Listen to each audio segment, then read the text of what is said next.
Hey everyone, welcome back to another YouTube video, and in this video I'll be showing you guys how to fix TikTok not showing likes and comment or views.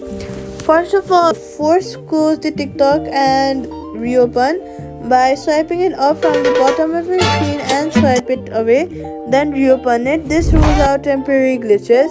After that, clear the app sketch in settings, go to your profile, click on the three line option, settings and privacy, and then scroll down, click on free of space, and then clear cache, clear downloads, and clear drafts. After that, go ahead and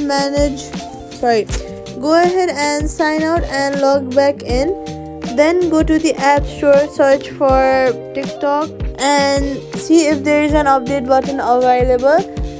Once you update it, you will be logged in the newest version, which is clearer and will run more smoothly.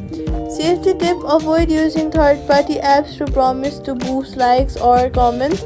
They can compromise your account. Quick fix: use the web version of TikTok. Check if the metrics load there, and that's it. Subscribe for more TikTok fixes and tutorials.